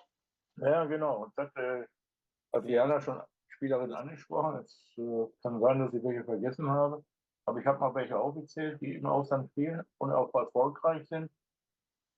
Anna Gasper zum Beispiel, Lena Pauls, Sarah Debrit, Laura Benkert, nicht immer natürlich die Nummer 1. Habe ich einen vergessen? Lena Petermann willst du zum Beispiel noch vergessen in der Ja, aber Nationalmannschaft. Petermann, wo spielt im Augenblick? Das ist ja die Frage. Die spielt mit der Janina Leipzig zusammen im Sturm. Leicester. Ah, okay. Leicester, Da die habe ich spielt bei nie gefunden. Leicester. Habe ich in den Aufstellungen nicht gefunden. Die spielt bei Leicester und auch sehr erfolgreich. Okay. Also mit USA sehe ich schon eine gefährliche Entwicklung und glaube, dass da in den nächsten 1, 2 Jahren noch einige Spielerinnen in die USA wechseln. Es ist eben weit weg und ist durch den Zeitunterschied die Sichtbarkeit nicht so gegeben jetzt für uns Fans. Und ja, also schade ist, finde ich es entweder um jedes Talent oder auch gestandene Nationalspieler, die ins Ausland geht. Ich freue mich immer, wenn unsere Top-Spielerinnen in der Liga verlängern und bleiben.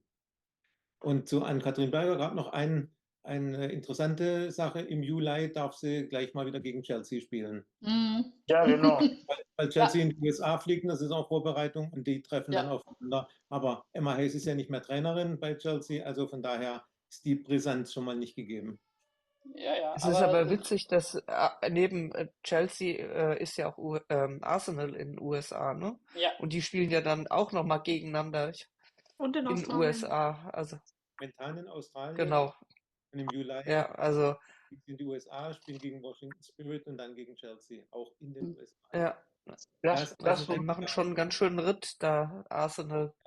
Aber Thema Sichtbarkeit, die wollen von dem amerikanischen Markt mit profitieren. Das Thema Sichtbarkeit, die haben es verstanden, sage ich ganz ehrlich. Ne? Das muss man, also Ja, aber was witzig ist oder was mir aufgefallen ist, wie ich in Gossum war, also ich sage jetzt mal, was Werbung angeht im Stadion, da sind wir weiter.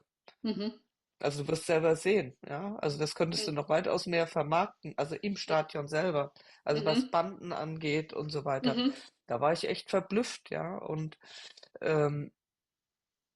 klar haben wir da Vereine wie Kansas ist es, glaube ich, die da ein eigenes Stadion bauen. Aber wir haben es ja auch in Gotham gesehen, wie verteilt das ist, ja. Die haben dann ihr Standort, wo sie ihren Gym haben, wo sie ihre Besprechungen haben und dann müssen sie mit dem Auto 2 Kilometer fahren, um da dann zu trainieren und sind da in Anführungszeichen auch abhängig von einem Männerverein in New York, der da netterweise einen Rasenplatz abgibt, ja.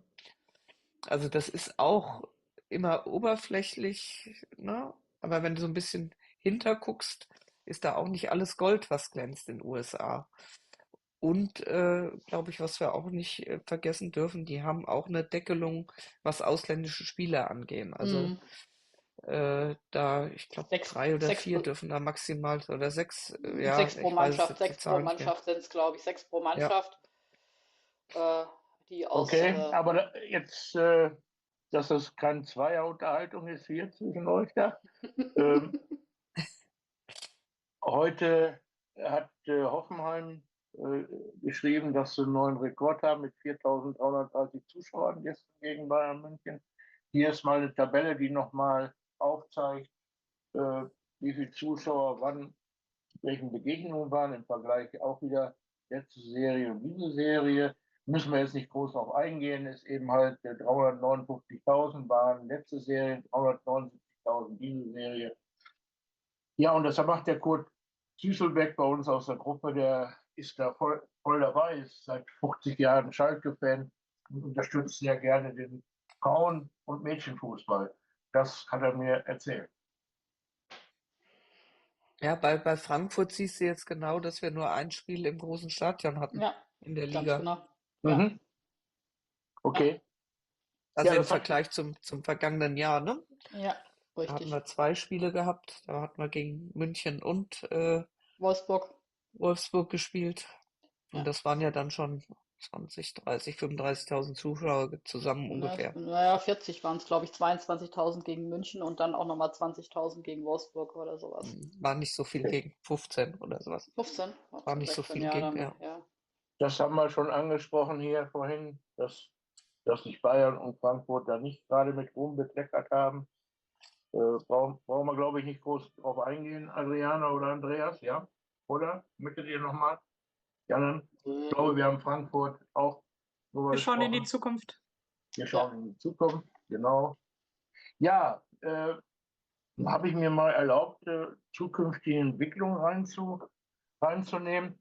Was würdet ihr ähm, befürworten? Was müsste jetzt gemacht werden, um den deutschen Frauenfußball noch mehr zu pushen? Jetzt mal von jedem Einzelnen angefangen, bei Charlotte ein kurzes Statement, dann Andreas, dann Natascha und Adriana.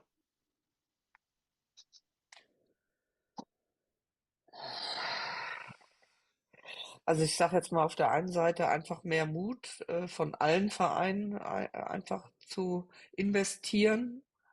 Auch die großen Vereine, die tun ja auch zum Teil, inklusive Frankfurt, sich da auch zurückhalten irgendwo, sagen, der Frauenfußball muss sich selber tragen können und so weiter.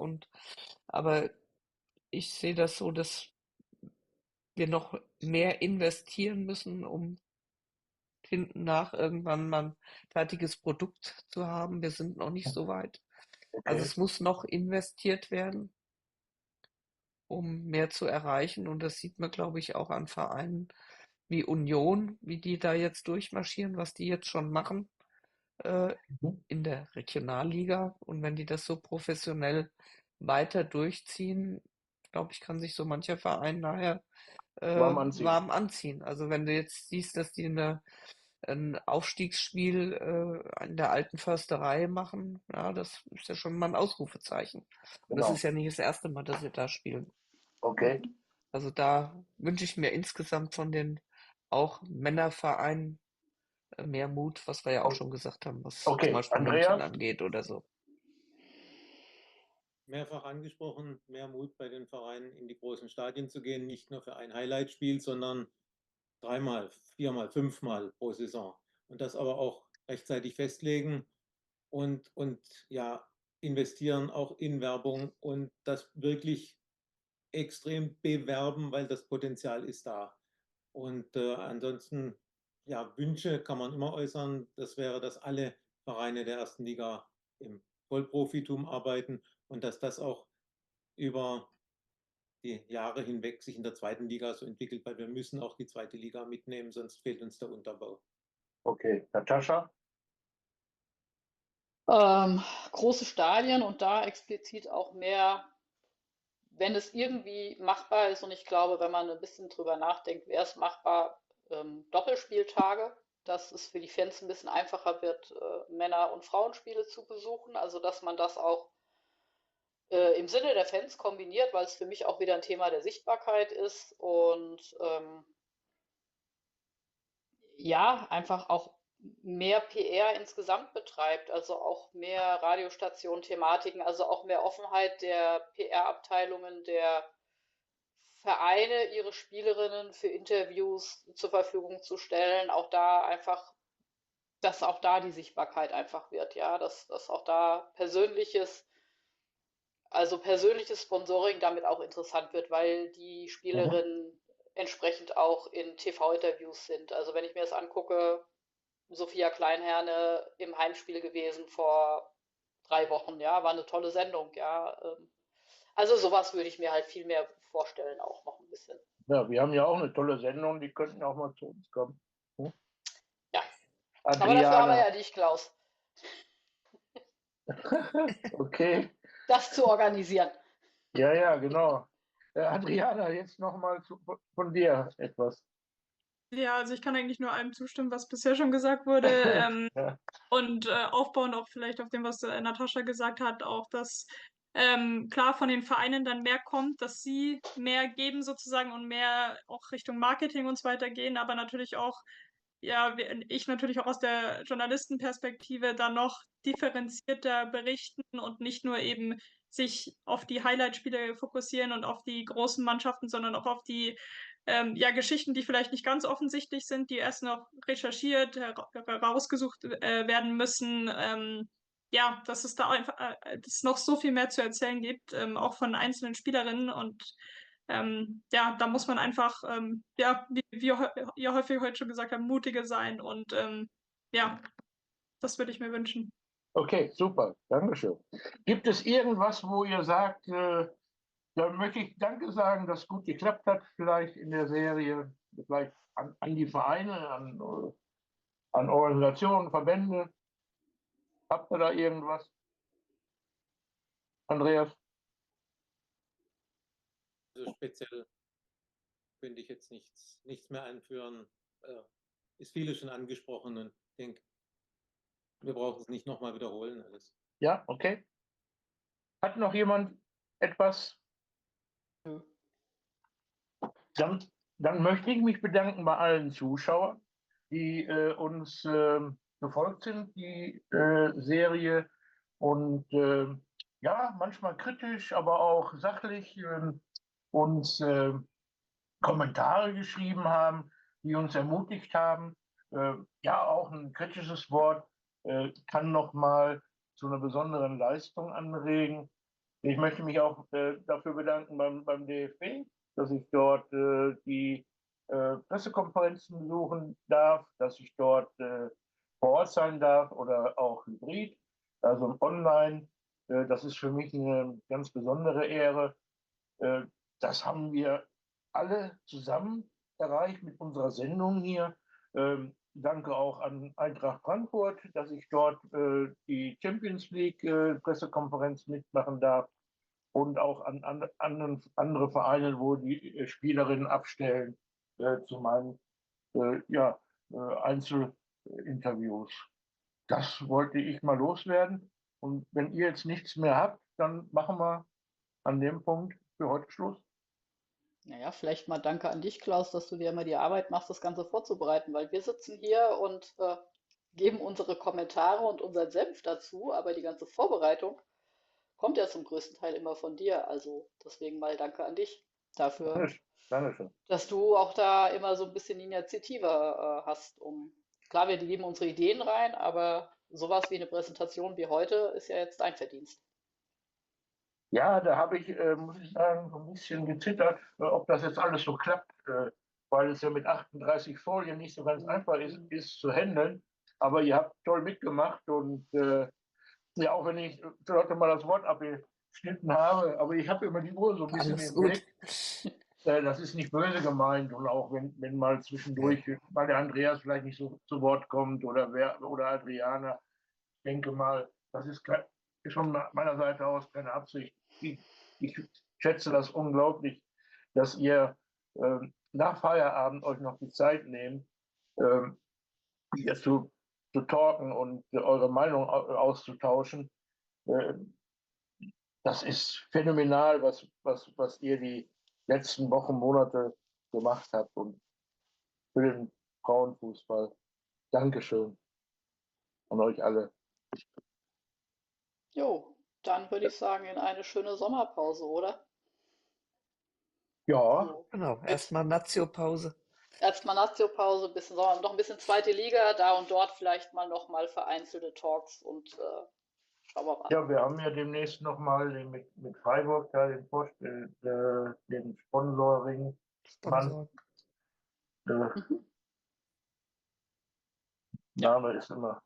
Namen haben seine Probleme. Adriana, wenn du da mitmachen willst, bist du gerne eingeladen.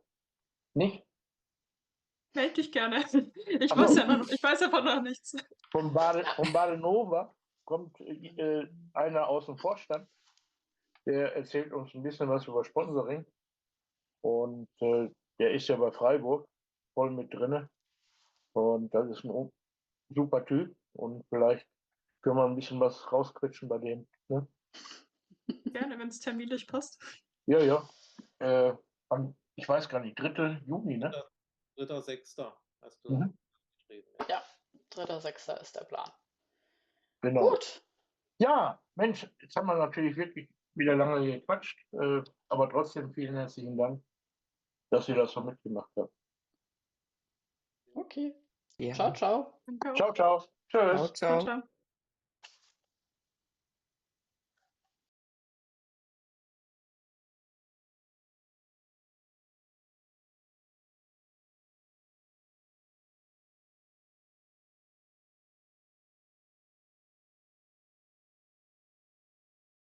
Und wieder ist es geschafft. Eine weitere Folge von Aus dem FF, dem Podcast über Frauen im Fußball. Wir hoffen, dass euch unsere Gespräche, Analysen und Meinungen gefallen haben und dass ihr uns auch beim nächsten Mal wieder einschaltet. Wenn ihr Fragen, Anregungen oder ein Feedback habt, schreibt bitte in die Kommentare. Wir freuen uns über eure Unterstützung und über euer Interesse. Bis zum nächsten Mal. Euer aus dem FF-Team